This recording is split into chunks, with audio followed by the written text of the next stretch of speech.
Existem alguns problemas de saúde oculto, certo, doutor Alisson? E Certo. nesse sentido, o doutor Alisson é o meu médico, tá? Convidei ele aqui para participar do vídeo e falar um pouquinho mais sobre isso.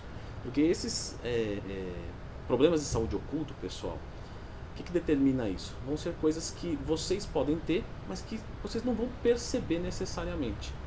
Mas pode drenar dos seus resultados, da sua vida, etc. Então aqui nós vamos falar dos 8 principais, tá?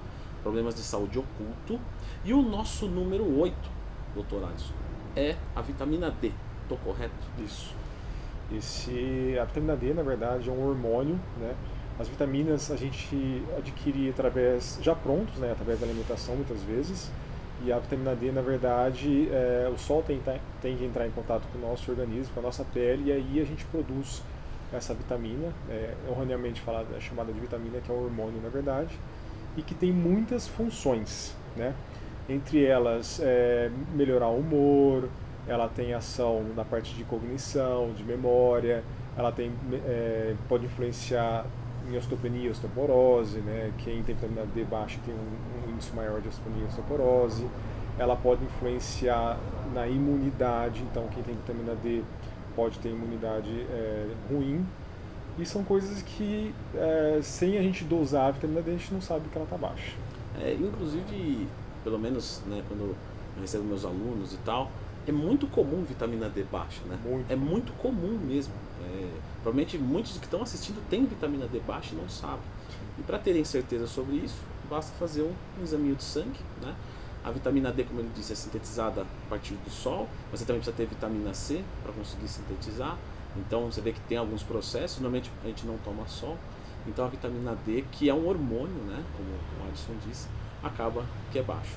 Então tirem o exame de vitamina D, mas antes já cliquem no gostei e se inscrevam aqui no canal. Nosso número 7 de doenças que podem ser ocultas é testosterona baixa. Apesar de muitas pessoas terem sintomas de testosterona baixa, como libido ruim, memória ruim, dificuldade de ganho de massa muscular, dificuldade de queima de gordura, às vezes, libido ruim também, às vezes a pessoa pode não sentir nada e ter esse nível de hormonal baixo. Eu percebo bastante, Alisson, o que acontece. Você pergunta às vezes pra pessoa: ah, como que é a sua libido? Fala, não, é boa. Só que como ela não teve uma excelente libido nunca, pra ela tá ok. Uma vez eu lembro que eu atendi um aluno e ele falou, não, tá ok, assim, consigo ereção, consigo orgasmo, e ele julgou como boa. Só que a testosterona dele era 100. Quando foi feitas as intervenções que o senhor fez e resolveu o problema dele, o relato dele depois foi: nossa, era horrível a minha testosterona. Então, pessoal, cuidado, porque às vezes a gente avalia alguma coisa de acordo com os nossos parâmetros, entende? Então, nada melhor novamente, né, do que tirar um exame de sangue. E tem diversas coisas que a gente pode fazer, né? Entre fitos, entre medicamentos, entre reposição, entre implantes de testosterona. Várias formas de posição. Mas não deixe a sua testosterona baixa. Tem um vídeo aqui no canal, já fiz sobre testosterona, então se você tiver alguma dúvida, lembra sempre de procurar, né, do Twin mais tema, você tende a encontrar um vídeo meu aqui no canal. Pessoal, resistência à insulina. Esse é difícil de detectar, né? Na prática. Só exame de sangue É. mesmo. Então, por exemplo, um indivíduo que está obeso, normalmente ele tem uma tendência a ter uma resistência à insulina. O que é resistência à insulina? O seu corpo precisa liberar muita insulina para fazer um efeito parecido com menos no indivíduo que é saudável. Quando você libera muita insulina, isso pode levar a algumas doenças, né, diabetes, etc. E também piora os seus resultados, porque você precisa de muita insulina para fazer uma síntese proteica, só que ela é lipogênica. E aí, inclusive isso é bem legal de falar, às vezes o pessoal pensa que são só os gordinhos que têm problema. Tem cara que é magro, come muito errado. Sim. E tem resistência à insulina mesmo sendo magro. Sim. O que a gente faz, Alisson? Bom, resistência insulínica é algo que a gente tem que tratar, é algo complicado para a saúde, pode levar pré-diabetes, diabetes, que podem levar a consequências muito ruins, né? Diabetes pode levar a perda da visão, infarto, perda de membros, parte vascular.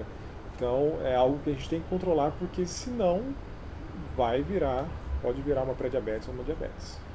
Então agora a gente vai falar sobre o número 5, que é o colesterol alto, o ruim alto, e o colesterol bom baixo. né? Qual o ruim, qual o bom, pessoal? O HDL é o colesterol bom e o LDL, né, é considerado colesterol ruim. Na verdade, todos têm a sua importância na saúde, né? A gente tem que ter todos os colesteróis, existem vários hormônios, inclusive a testosterona, que precisa da testosterona, precisa do colesterol, é derivado do colesterol, né?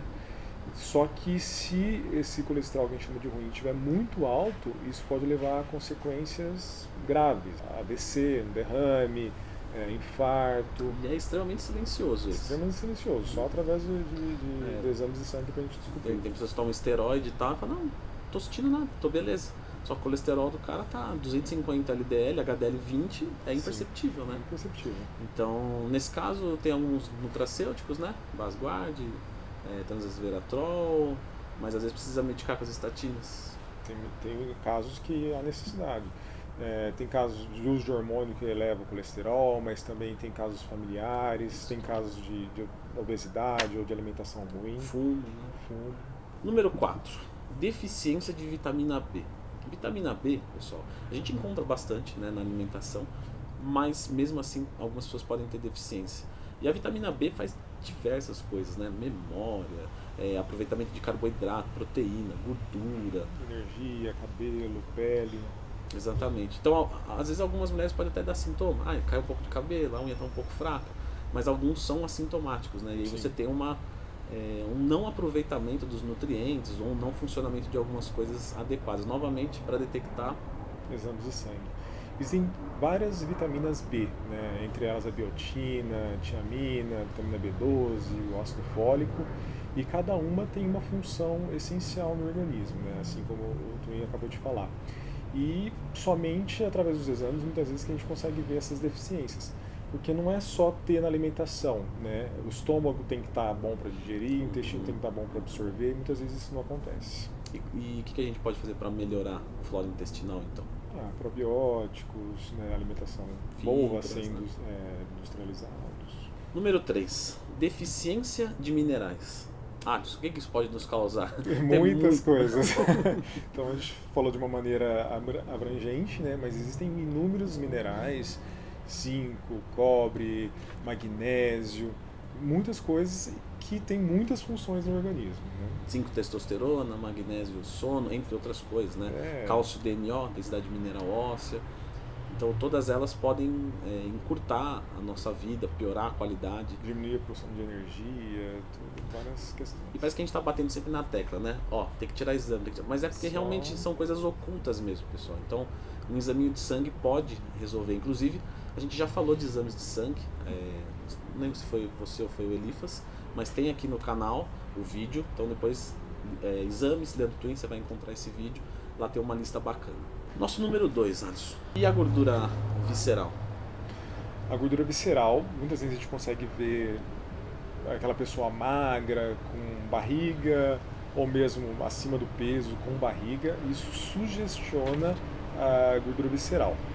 Existem alguns exames de bioimpedanciometria que também podem mostrar isso, e também nos exames de ultrassom. Certo. E a gordura visceral ela é extremamente danosa para a saúde, lógico, em excesso, né? Aumenta o risco cardiovascular, aumenta o risco de câncer, não é nada bom. Uma coisa também legal do ultrassom de fígado é que muita gente, quando vai ver o fígado, vê lá TGO, TGP, gama GT. Mas às vezes pode ter uma metástase ali acontecendo e o TGO, TGP está normal, né? Então só no ultrassom que a pessoa vai conseguir ter essa certeza. Sim. E o nosso número 1, o que você separou pra gente? Nódulos na tireoide, tumores na tireoide. Tá. Isso no começo é assintomático e depois vem... Muitas vezes é assintomático só se for um câncer, alguma coisa maligna, ou se for muito grande, é que acaba refletindo, tendo algum sintoma. Tá. E aí o sintoma tende a ir para hipo ou para hipertiroidismo? Depende do nódulo, na verdade. E a gente muitas vezes não consegue ver isso, não tem sintomas, e muitas vezes a gente não consegue ver isso nos exames de sangue, né? Às vezes não muda a função tiroidiana. Né? TSH bate bonitinho, T3, T4, normal, okay. Aí quando você vai fazer um ultrassom, que seria a maneira de identificar esse nódulo, esse tumor, a gente vê alguma coisa que a gente tem que investigar, se é maligno, se é benigno, se a gente tem que ter uma avaliação mais profunda. E qual clínica da agora pode-se fazer um ultrassom desse? Aqui a gente dispõe disso. Clínica Benesse, de Moema. Muito bem, Adson. Agradeço a participação. Pessoal, clique no gostei, se inscreva aqui no canal. Vou deixar vocês agora com um vídeo sobre exames, para que vocês possam verificar a saúde de vocês. Então eu falei ali de alguns exames, os mais importantes, e como você avaliar algumas dessas respostas. Então fica com esse vídeo aqui.